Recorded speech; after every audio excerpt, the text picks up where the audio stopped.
So Matthew's actually quite difficult for me to introduce because he supervised my PhD, so it's a bit like introducing your own dad.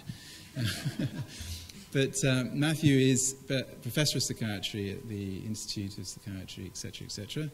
And, I mean, how to characterize all the hats you wear, I don't know. But certainly as a psychiatrist, he's extremely numerate and psychologically minded in virtually everything he does. So I don't know, in fact, really what you're going to talk about, Matthew, but you're no doubt enlighten us. Okay, so I direct something called a Biomedical Research Centre, which is a large infrastructure funding from the National Institute of Health Research, which is really about trying to drive innovation in the NHS, trying to make technologies of one sort or another get into the NHS, get into clinical practice quicker. And it's characteristically been thought of as a means of accelerating biomarker discovery, drug development and things like that. I'm going to talk about the work we're doing on data and informatics, and looking particularly at a project we're just about to embark on the use of wearable devices and mobile phones to monitor health. But I'm going to take a step back from that first and talk a little bit about data. So we've had this explosion of data. This slide is hopelessly out of date now. It ends in 2007, but you can see the exponential expansion of data storage, the data being generated, increasing all the time as we enter the digital revolution. And you can see now that we're talking not just in terms of gigabytes or megabytes or terabytes, but actually brontobytes. I like that idea. So you have this enormous expansion of data, a true revolution in across the board in terms of technologies. And here you can find these nice infographics on the internet. But you see the sorts of things that we're all generating data all the time through activities we do, the tweets we use, the internet shopping we're about, the mobile phone use we have, and the emails we send. So there's this enormous deluge of data. Can that actually be useful? And that's part of the question I'm trying to answer.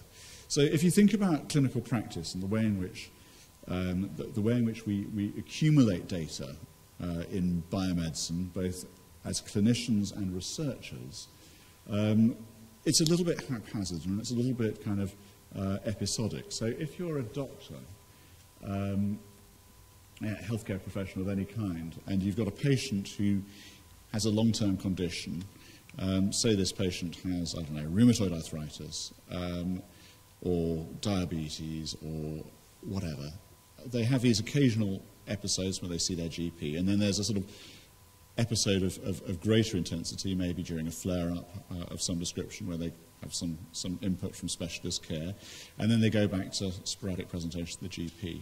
And you think about the data which is being generated there, and it's very sort of unstructured. It's very incomplete. You don't know quite how the person is at that particular point in time. And the time points, these little arrows, which represent an episode of care, a visit to a GP, are almost entirely dependent on the clinical state of the individual. You go to the GP when you're feeling unwell. So making use of that sort of data is quite tricky because you're kind of dependent on the fact that you're unwell when you're generating the data.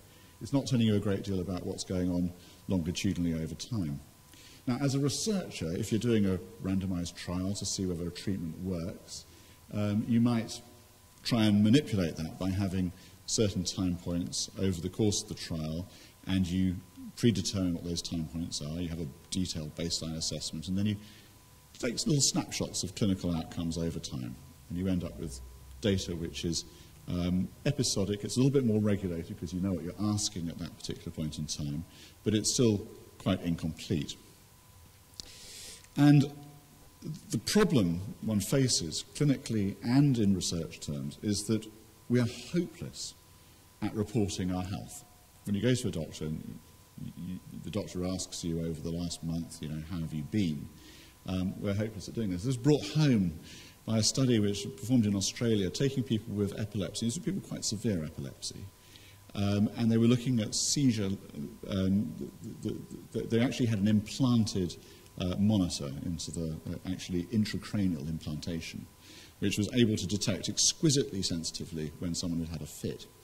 And what this slide does, and I'm not going to labour it, but what it tries to do is look at the patient's self-report of seizures and the actual objectively measured seizures.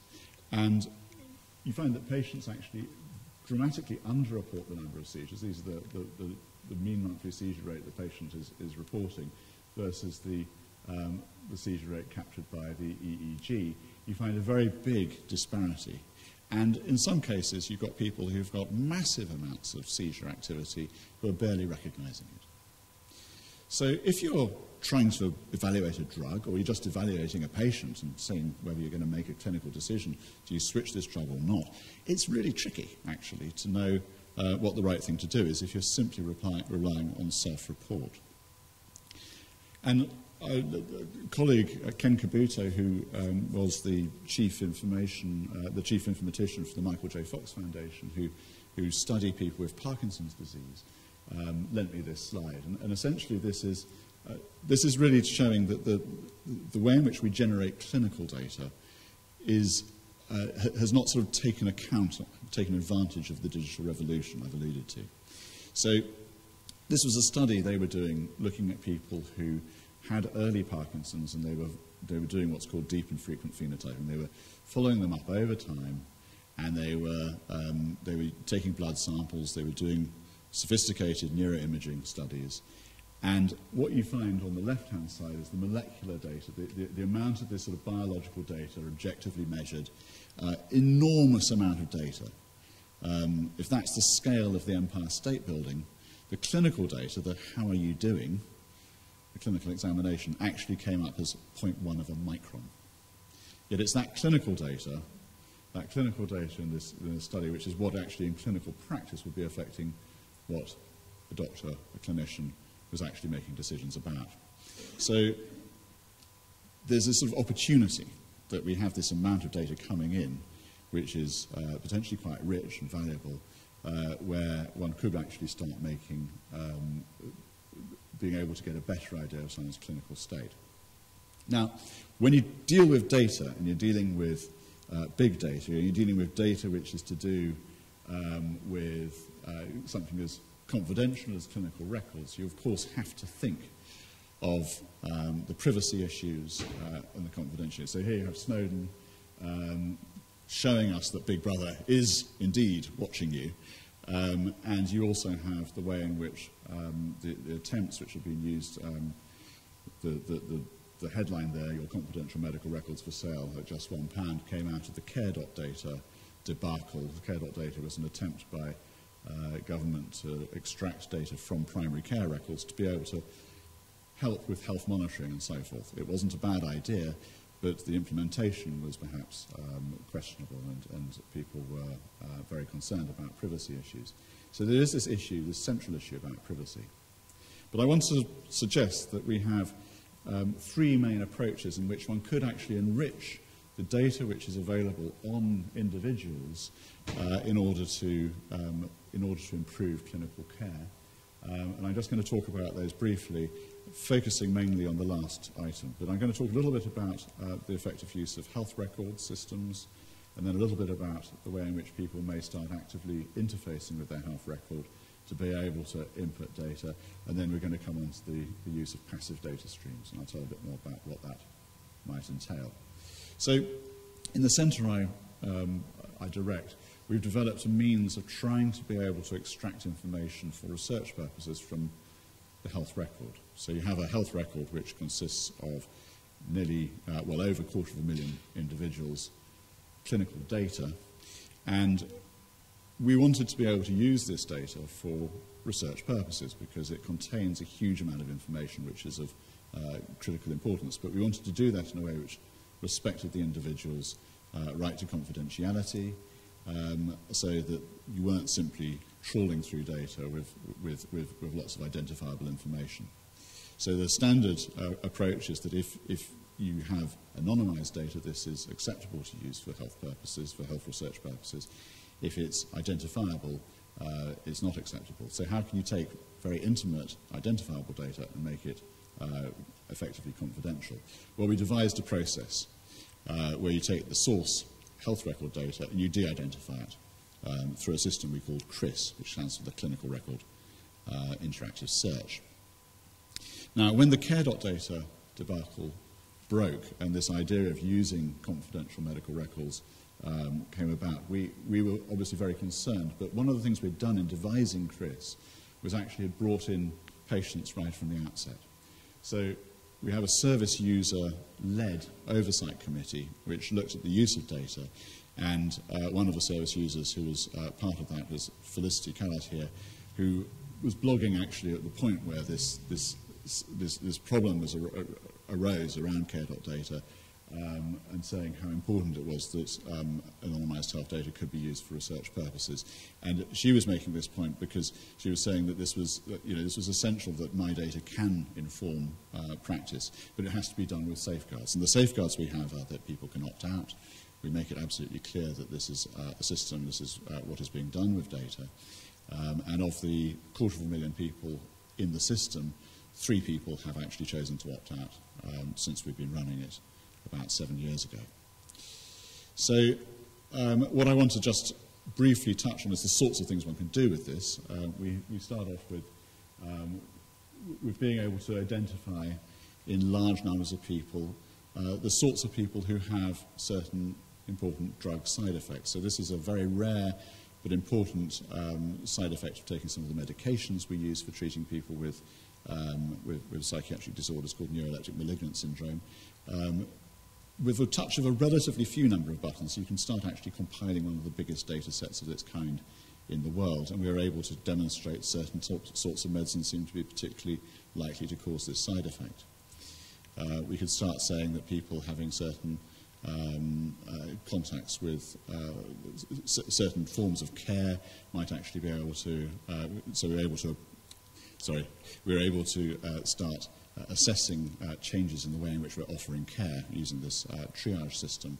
And we're able to make comparisons between the prevalence of psychiatric disorders and the wealth of our community. So what this actually showed was, surprise, surprise, people with severe mental disorders tended to live in areas of poverty, and the areas of affluence, which are in the bottom here, of the boroughs we serve, were relatively free from people who were suffering from severe mental illness.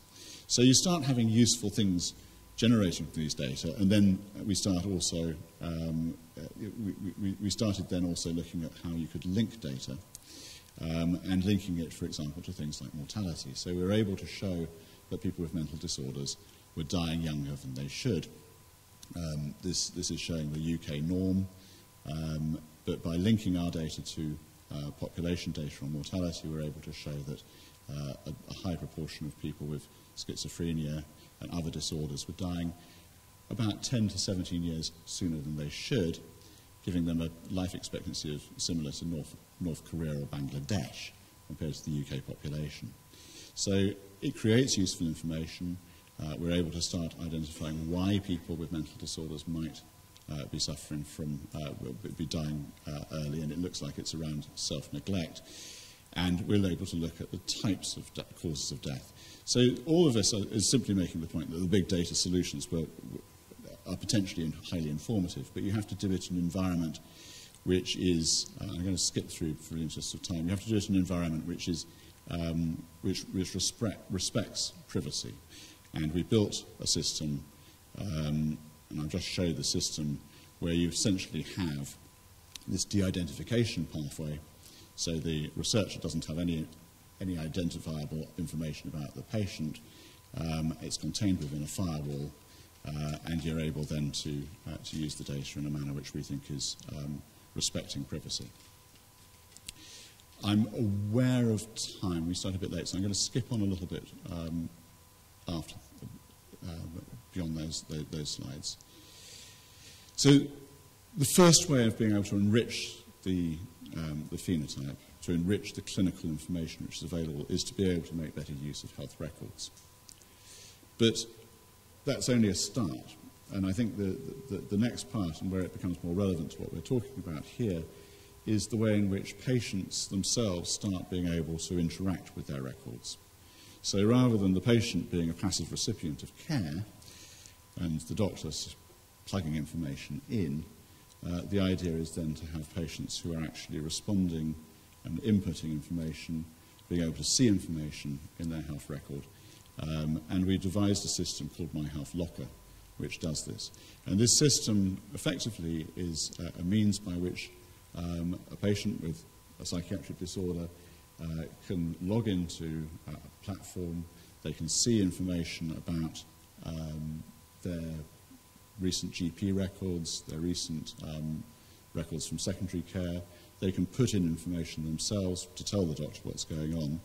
And here, the challenge has been absolutely about trying to make sure that this is user-friendly. So there was a lot of work which went on in devising this system, which is really about trying to get patients and staff to actually tell the developers what they wanted and get the information get the information right. So you can't build an IT system which people are interacting with simply by making assumptions about what they want. You have to ask the question, and you have to make it such that it's easy to use and attractive. And what you start to see is a system whereby people have apps on their mobile phone, for example, which can talk to the system. They can start putting information in actively.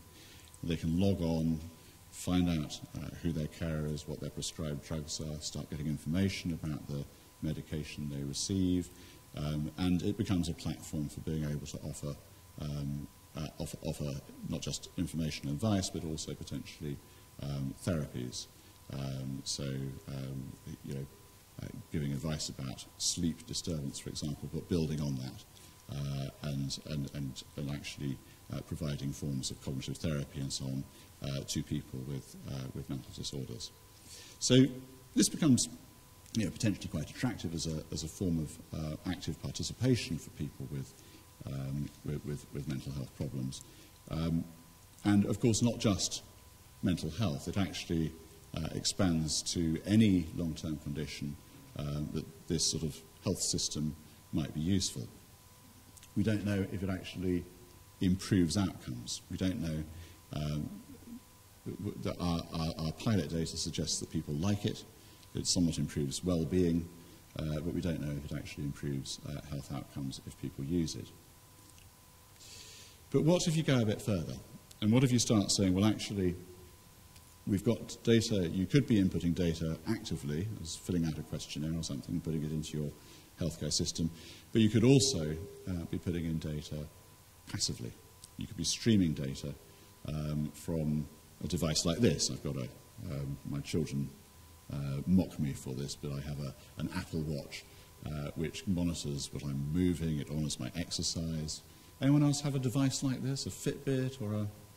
Just Sherry. Right, okay, there you are. But you start actually being able to not just stream data, not just take in data actively by asking people to do something, but passively. You're creating data all the time. And this was data which, this is an example, again in Parkinson's disease, generated by the Michael J. Fox Foundation. And it's trying to give an indication of the sort of data which might be used when you're monitoring activity. And what you see is the black line, is the line actually which is recorded by a Fitbit, a wearable device, and it's showing the activity of that individual.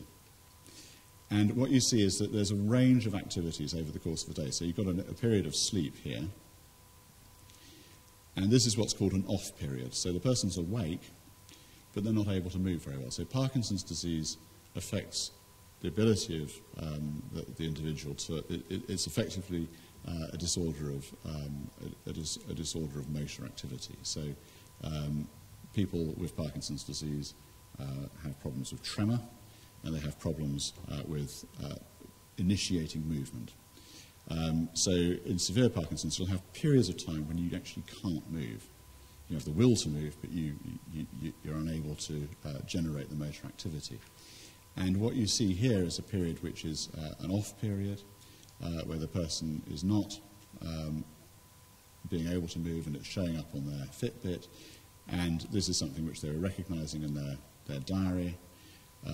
So it's sort of actually, you know, the self-report and what the Fitbit is showing is rather similar, and then they have some medication and they start improving. They have a bit of a phasing down again. Interestingly, this individual at this particular point is reporting themselves having an off period again, where in fact their activity is beginning to improve, and so on. But you can see the way in which this data activity on something as basic as movement is actually telling you something which might become clinically rather informative, if that was the target symptom you were interested in. What we've recently launched is a project called Radar CNS, which stands for Remote Assessment of Disease and Relapse in Central Nervous System Disorders, and it's a very large project. I'm just going to say a little bit about it. It's a project across several European countries, and it's a public-private partnership with several pharmaceutical companies, as well as digital providers like Intel and Software AG. And we're looking at 3 disease areas: depression, epilepsy, and multiple sclerosis. And the idea is that we are trying to indicate whether information from smartphones and wearable devices, if put together with, as it were, gold standard clinical assessments, can actually inform one about the clinical state of an individual at a particular point in time, but also whether it can inform one about whether they actually have a relapse. So is one able to start seeing signals of someone with a past history of depression which indicates that they might be at risk of developing depression in the next few weeks? Is one able to see signals of someone with a history of multiple sclerosis which actually indicates that they might be about to have a relapse? Multiple sclerosis is a relapsing and remitting condition.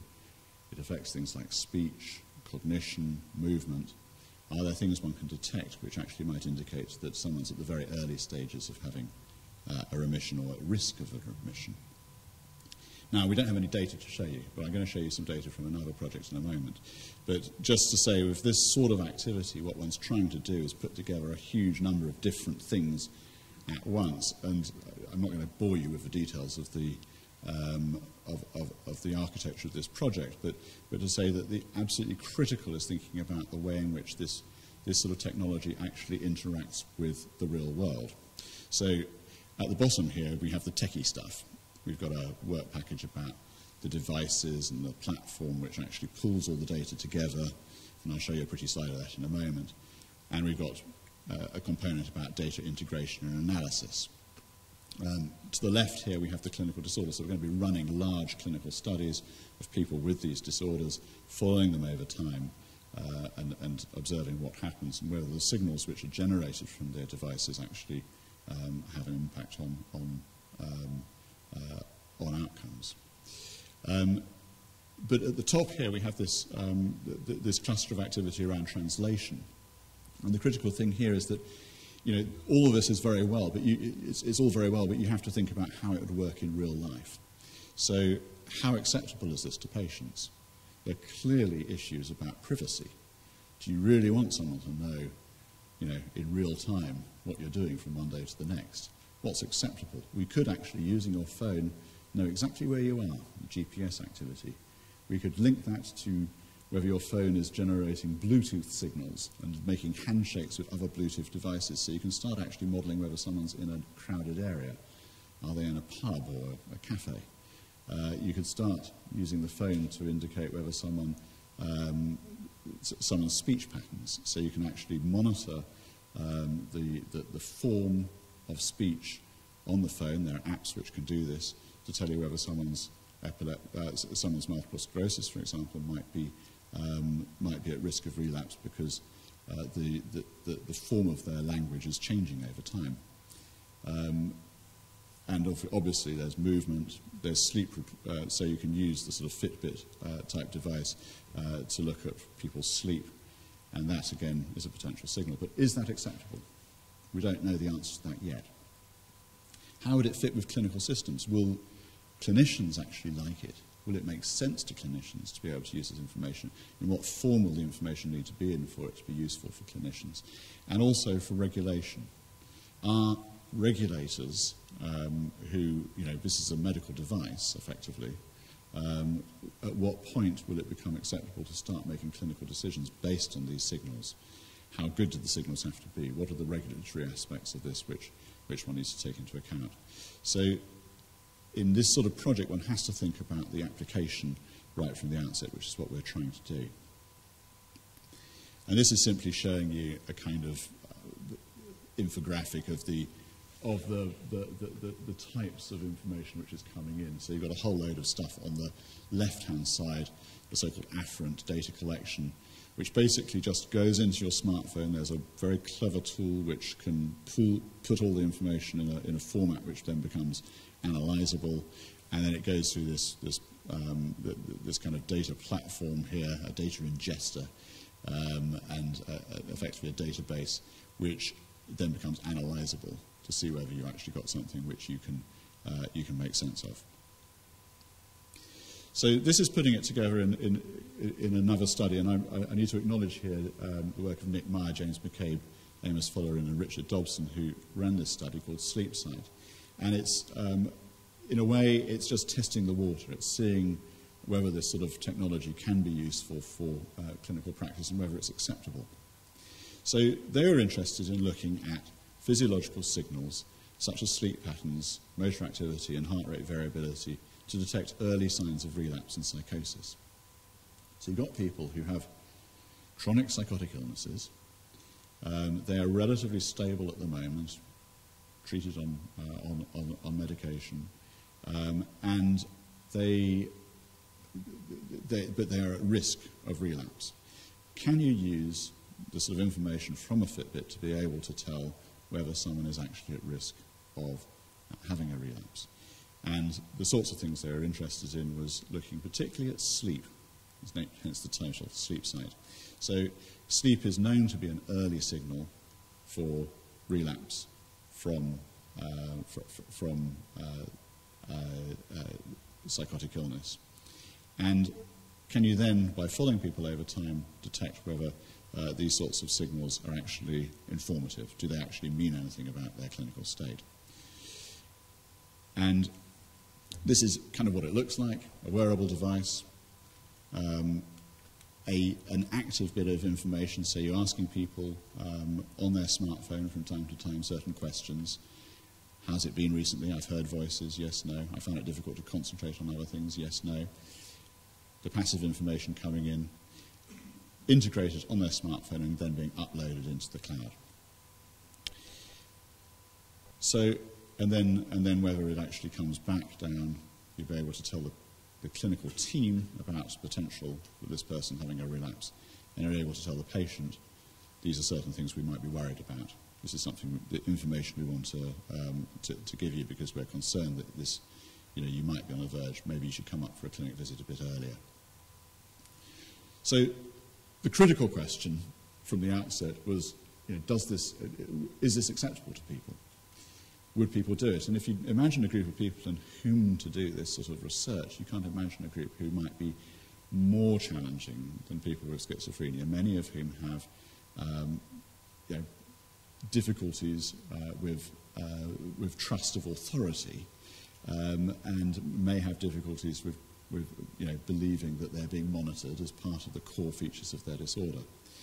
And this is simply showing that the aim was to try and get at least 70% of the time for this cohort of people followed over time to ensure that they were actually adhering to what was required in order to run the study. And what you found very gratifyingly was that for nearly all the participants, they were able to wear the accelerometer for the right length of time, they completed the sleep questionnaires for the right amount of time, and they were doing the symptom completion questionnaires well over 70% of the time. So, surprising maybe, that how motivated and how much people actually liked this sort of activity. What was also interesting was the sort of positive comments people made by the end of the study. So the study isn't going to give us the answer, the final answer we're after, which is, does this actually tell you anything informative about clinical relapse? But it does tell you quite a lot about the acceptability of these sorts of technologies. I was really happy that I was part of the study. It was very exciting, and I did feel I benefited for 2 months. I have more awareness about my health and activity. People like the device. I was more aware of how much energy I use, how active I am during the day. I was also aware of how broken my sleep is. This was a good thing, because I need to find space and time to say this is my sleep time and not to be disturbed by anything. So, and family and friends became interested in that individual and prompted them to do things. They thought it was really good. So these devices, this sort of technology seemed to be acceptable to this patient group by and large. And obviously we've got a self-selected group of people. They're the people who've got into the study and agreed to do the study. But it's encouraging. Were there some caveats? Well, there were some caveats. People find that it's difficult to use an app when they're beginning to relapse. Their concentration's going downhill. I'm finding it difficult. It might be interfering to be doing this. But in a sense, that doesn't matter, because if people's usage of the apps tails off, that might actually be informative in its own right. That might be an indication that we've got this person's running into difficulties. People sometimes find it tedious answering questions every day, and obviously it may be that you don't need to have that intensity. One can tailor it. People wanted to get the data back. So the importance of being able to feed back to individuals about how they're doing. And then there was one person who said that they started feeling suspicious a bit of a time, fleeting thoughts that my activities were being watched. When I was having a bad day on a couple of occasions, I was worried about being monitored by the devices, but I managed to explain to myself that this was not the case. So, you know, it's understandable that people might feel that they're being watched, because in a sense, of course, they are being monitored, they are being assessed over remotely, but this didn't seem to interfere with the device's use and the success of the study in terms of getting this to happen. So this is a very multidisciplinary work, and there are a large number of people involved, and this slide is to simply acknowledge that. But I wanted just to sort of finish off with a few thoughts about whether this technology might work, and whether this is something we, where it takes us. I think the first thing to say is that it is, in a sense, about empowerment. In fact, we've used the term e-empowerment, so that people, given the technology, might become more aware of their illness, might have a greater say over what's being done, and be able to participate better in managing their own health.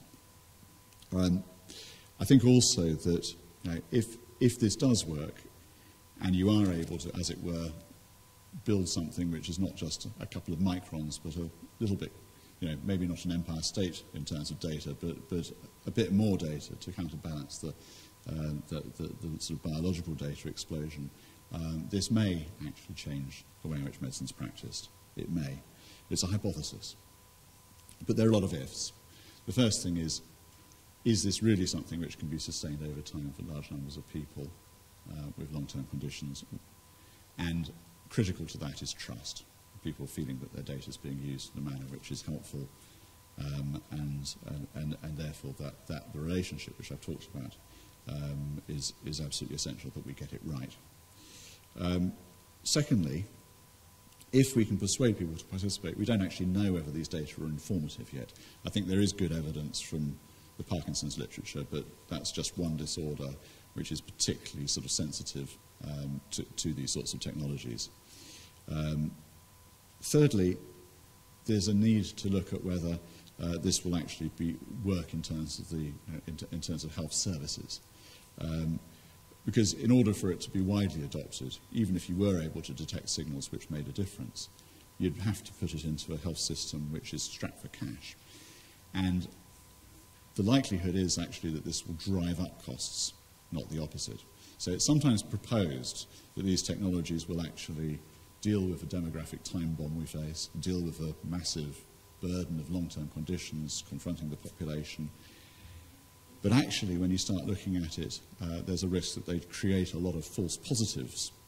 You're generating signals which you have to act on, and those signals are not always going to be actually an indicator that someone's going to become ill. They actually indicate that they're just sort of random events. You end up with false positives which have to be acted on, and that can become a drain on resources. So it's a very big if about whether this actually will, in the long term, save money. So I'm trying to propose this as it were, an interesting hypothesis which needs to be tested, and that's exactly what we're trying to do, rather than being evangelical about big data revolutionizing health. Thank you very much. A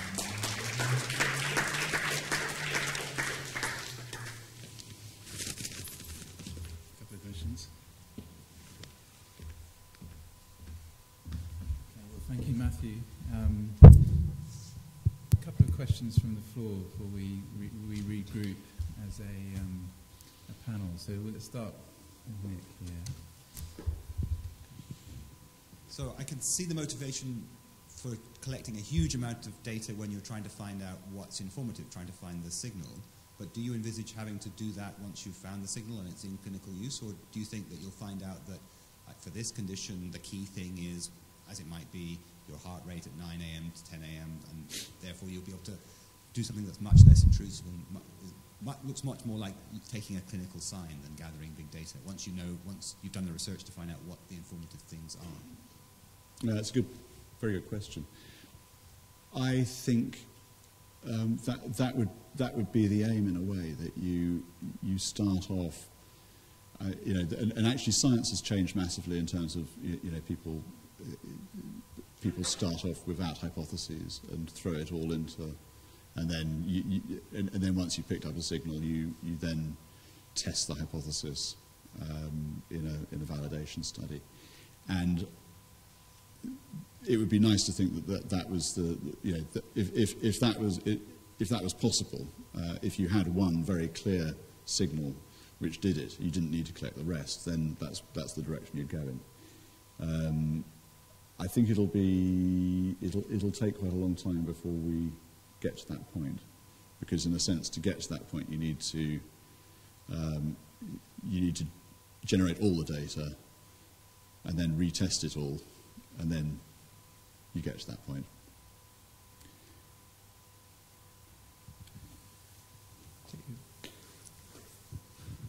Take the question in the middle. I think you're next. Okay. All right. We'll take your question then. Yeah. I think I have three questions. First of all, if somebody's wearing a personal data monitor, and if they feel perhaps intimidated by that, I wonder if it's possible to introduce it as something that could either be a digital friend or a digital mother. And I'm reminded of the Japanese Tamagotchi, which was something that needed attention and care all the time. So different people might react positively to something with a personality, perhaps colours, greens or pinks or something like that. And Google some time ago, which we're talking about analysis of big data, Google started a patient record system which didn't seem to go anywhere. And in fact, it's still available, and I checked to see if I could use it, and I didn't find it very useful. But I'm sure Google has an enormous amount of power for analysing data, this might all be shifted off and be accepted by Google, because they're not paying any tax, so they've got a bit of property to play with, something like that. And one thing I didn't understand, the molecular biology data, 380, I didn't understand what that meant, and the 0.1 microns. Perhaps you could explain a bit. Sorry, yes, I sort of slightly skipped ahead of that. So I really like the question about the Tamagotchi and the sort of, how you... It is all about making the interface attractive. And I mean, we've all... I asked if everyone's, wears a wrist-worn device. If I asked who's got a smartphone, I imagine the majority of people would have it. And we all use these now. They're very intuitive. They're very easy to use. And it's getting it right, which will absolutely, the success of this will depend on. I like the idea of having to kind of look after your your app. It's a nice thought. Let me go to the molecular data. The point about this is there's been a revolution in biomedicine over the last 20 years in which you are able to measure genes, proteins in the blood, gene expression, all these different biological entities. And it generates an enormous amount of data because you're not just talking about, in the old days when you went off to do a research study, you might have 250 variables, and some of them were questionnaire variables, and a few of them were sort of blood counts of this or that. Now you're dealing with millions of variables on an individual, or at least tens of thousands of variables in an individual. So you end up with this enormous explosion of data. And when you put that with neuroimaging data, you're looking at not just the structure of the brain, but also the function of the brain. It's hugely complex. So you've got this enormous amount of data which actually has potential but hasn't necessarily delivered in terms of clinical care. It has delivered in some very specific examples, but not broadly. And yet the clinical care is based around this tiny amount of data, which is what traditional researchers do and traditional medical practice does, which is basically ask someone, how have you been over the last few weeks? And as a medic, when I'm doing that in clinic, I'm doing it not in not a particularly sort of structured way. As a researcher, I'm filling out a questionnaire or a structured interview, but it's a relatively sparse amount of data. And the point is that this sort of extraordinary boom of biomedical data just is not balanced by the sparsity of that clinical data, and the clinical data is inherently flawed because of the reporting biases of how have you been over the last 4 weeks. I mean, people, as the epilepsy data shows, it just is often very poorly correlated with actual sort of more objective measures of events like seizures. Does that answer it? Should we, Fiona? Should we have a panel so you can join in the discussion? Really? There are going to be some other questions. If you just wait for a sec.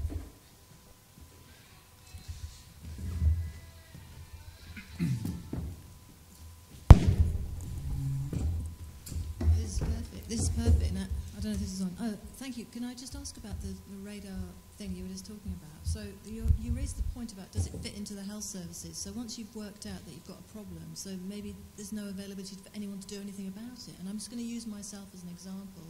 So I knew that my MS was going off. I asked to see it without any fancy data. And I asked to see a physiotherapist, and I was told, no, you can't. And so when I started actually falling over it, then they said, okay, so now you can, but now you're going to have to wait 8 weeks or 12 weeks for it. So this is a really big issue about how does it fit into clinical data, into clinical practice, the health service and so on. And I was just interested also about, in terms of the, is this the real priority for the patients? It seems to me that you're talking about sparsity of clinical data in terms of what the doctors ask, and there's a massive amount of data that you're collecting.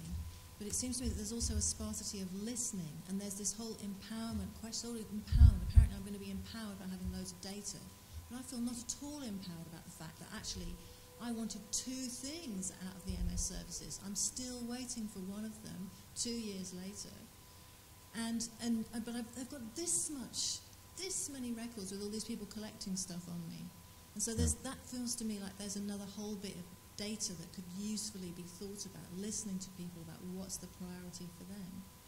And then my second question, because we've got a whole panel here, was that, the genes have not changed over the last however many years it just says there. So that, as you rightly point out, there's a big environment thing, and that just appeared like the elephant in the room that you just weren't speaking about. And I wondered if you could comment on that. Unless you've sorted out genes and you've changed everyone's genes to make them all fat, which I just doubt you have. Great questions. Can I, shall I respond to the MS? I mean, absolutely agree. It's totally, you know, this is not going to be useful as a technology if at the end of it you don't have something you can do about it. You know, if essentially you're so, you know, the system is so under-resourced that you can't provide the care, you can't do anything about it. I suppose the question is, some of this is built on a premise that you could actually use it as a tool for something which is more preventive. So,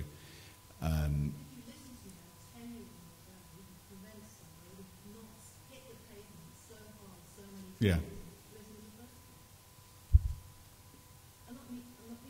No. I know what you. I agree, and I think that the issue though is I suppose the thing which is, you know, the hypothesis is that whether, you know, if you have this information which comes through, you know, can you do something about it to actually, as it were, prevent someone hitting the pavement? Now, I mean, you may have recognised this several weeks before it happened to you. And it may be that that's just, you know, what most people with MS experience, and MS isn't my topic, but certainly in my topic of depression, one's often seeing people who have a relapse, which sort of comes out of a clear blue sky, it would seem. But actually, when you start asking them, well, actually, no, I wasn't sleeping very well a few weeks ago, etc., etc. And so the question is, you know, would you just have been able to do something, sort of, you know, to have implemented something a little bit earlier which prevented the relapse from happening? Now, that part of the problem is the entire health system is not very good when it comes to prevention, not just primary prevention, but actually, you know, secondary prevention, which is what we're talking about. And, you know, because you're sort of so much of the time the focus is of dealing with the kind of, you know, the overt clinical episode when it's absolutely, you know, unignorable and has to be acted on. So, you know, maybe it's naively optimistic, but I think that, you know, you have to test this out. You have to try it. And yes, to just talk about your question about the genes and the environment. Well, I think the way that we tend to see it is that people have an individual level of susceptibility to the environment. So, I mean, you can imagine that in an environment of famine, nobody would be obese. That the genes that you had would have no effect on your level of obesity. And as the environment becomes more and more proactive in favour of eating, then the genes have an increasing effect. And I think it's very true that in some ways the easiest way and in some ways the hardest way to solve problems of obesity is to change the environment. And if we could change the environment, if we could wind back time, that would be the easiest way to solve the problem. But that's actually extremely difficult to do, both sort of practically and politically and all kinds of things. So I think in the meantime, what we have to do is look at individual susceptibility and try to find ways of helping people who have that high level of susceptibility to the environment to manage it. But yeah, I quite agree. I absolutely agree. But so how do we actually achieve that change to the environment? And it has to be a political thing. It has to be a social movement. But you know, and that is the golden bullet. But how do we get there? Is the question. In the meantime, we want to look at individual susceptibility to that. Fiona, can I ask actually, just following up on some of that? I mean, health is, you know, it's been remarked many times before, health is inherently political, obesity is political, it's going to be an issue in which the state has an interest, you know, inevitably it will be. You know, given that that's the case, do we know from people who are overweight where they want the prevention to come?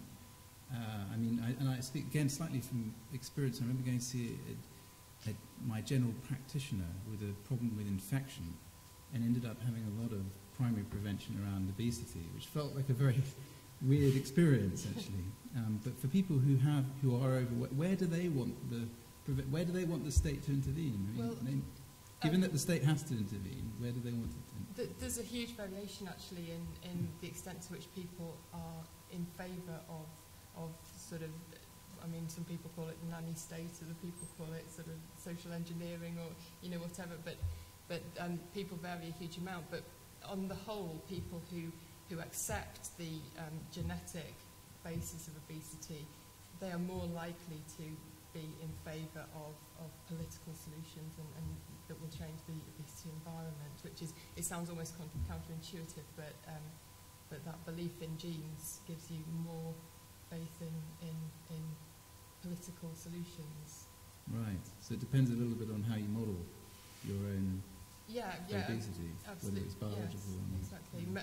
And on the whole, people who are obese tend to have more uncontrollable explanations for their own body size, which, including genetics. Interesting. Can I also follow up on some of the things that Fiona was saying about perception of obesity? And again, it's this idea of looking at self-perception in contrast to other perception. So is that a rich stream in the obesity literature? So does someone who says that who underestimates their own weight, do they tend to underestimate someone else's weight? Or the person who says, yes, I'm obese, there's nothing I can do about it, would they say that about another person they're perceived as obese, that there's nothing that they could do about it either?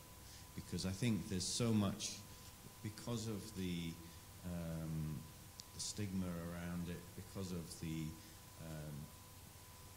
notion about what is the correct answer, one isn't always getting to what the person really believes by asking about the self-perception, that you might be able to sort of dodge round by asking what they think of someone else in that position. So you're suggesting that if you want to understand how somebody accounts for their own body weight, then you would ask them in the same way that your studies did. Yeah, I'm not aware if there haven't been any studies that have done that. It would be interesting, but I think you'd be most likely to find that people's perceptions of the causes of obesity and their attributions around it were predicated on their own personal experience, and then they would extrapolate that to others. But I'm not aware of any actual studies of that. Because in eating disorders, so a person who has anorexia will tend, as you know, as we all know, although this is a bit of a simplification, will tend to overestimate their body size. They'll also tend to overestimate other people's body size, but to a lesser extent. And funnily enough, if they're estimating height, they're accurate within 1%. So it's not really a perceptual problem, as you wouldn't really expect it to be.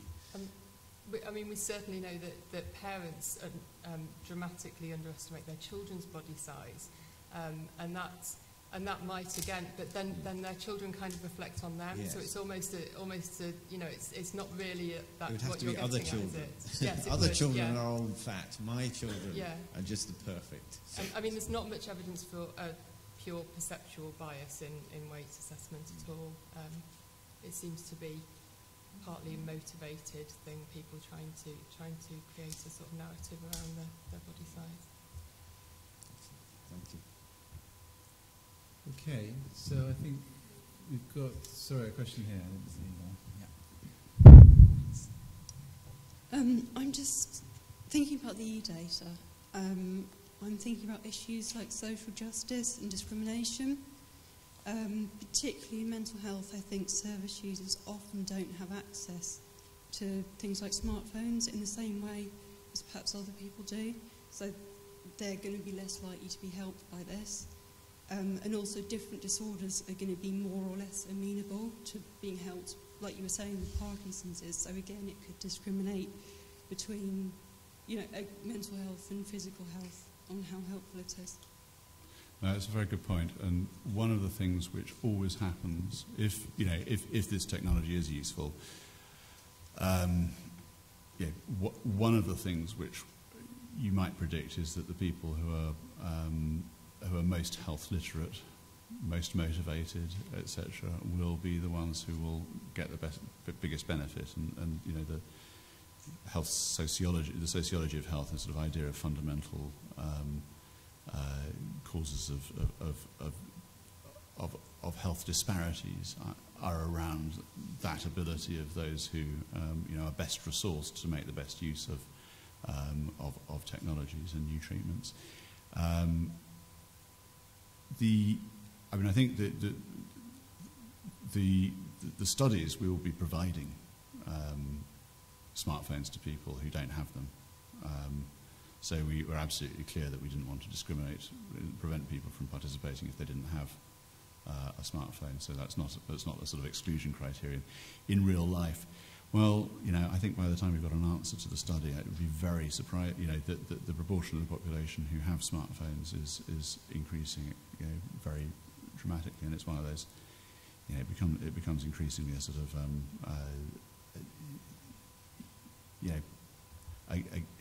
almost a given that and actually the people I look after, a very high proportion of them do have smartphones.